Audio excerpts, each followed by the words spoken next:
Bien revisiter le passé en racontant des histoires qui font le lien ou qui reviennent sur des événements, racontant des prequels, racontant comment on en est arrivé là, qu'est-ce qui a fait que vous connaissez cette histoire. Et c'est le cas avec le X-Men Futur Intérieur, sorti récemment chez Panini, une mini-série en 4 parties signée par Mark Guggenheim, scénariste notamment de Amazing Spider-Man, mais aussi grand architecte de l'Arrowverse, vous le savez, à la télévision, et Manuel Garcia qui a fait Planet Hulk World Breaker récemment. Les couvertures sont signées par un autre auteur, je vais vous donner le nom juste après parce que je viens de le voir mais je viens de l'oublier.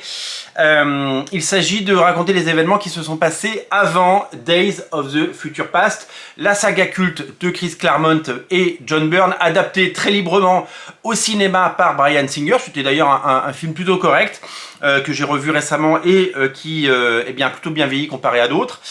C'est une superbe proposition en tout cas, et c'était plutôt bien adapté et de façon assez intéressante pour l'époque. Donc l'idée c'est de se dire que s'est-il passé avant, tout simplement parce que quand on a lu à l'époque, alors moi je l'ai pas lu à l'époque, je l'ai lu bien plus tard, mais les Days of the Future Past, ça faisait suite à des épisodes classiques avec des sagas classiques. Et d'un coup, Chris Claremont, ce génie, décide de casser le moule, et d'un coup, hop, on n'est plus dans le présent, on est dans le futur. Et là, on est dans un futur apocalyptique, un futur très sombre, très dark. Et à nous de raccrocher les wagons pour savoir ce qui s'est passé.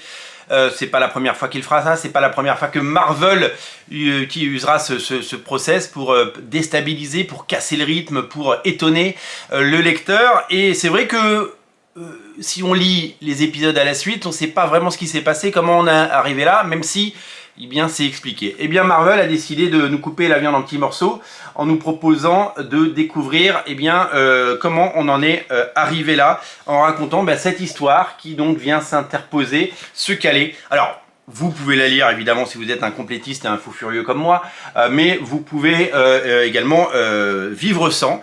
C'est l'avantage de ce type de série, qui se prête particulièrement bien à ce format des 100%, qui propose des histoires autocontenues et des histoires qui seraient compliquées de publier ailleurs, parce que il existe très peu de formats ou d'espace ailleurs pour ce type de récit. Donc du coup, nous allons découvrir que s'est-il passé avant ces épisodes, comment on en est arrivé là et pourquoi nous sommes dans cette situation. Donc Mark Guggenheim va tenter de répondre à des questions, va essayer d'éclaircir des zones de mystère, et nous invite à découvrir les coulisses de cette saga. Graphiquement, comme vous pouvez le voir, c'est plutôt soigné. Manuel Garcia nous livre un travail de qualité, clairement. Et les couvertures, je l'ai dit, sont signées, il n'est pas crédité. Donc nous allons aller sur une des couvertures, nous allons aller sur la couverture du tome 1, c'est Geoff Shaw qui fait la couverture, voilà.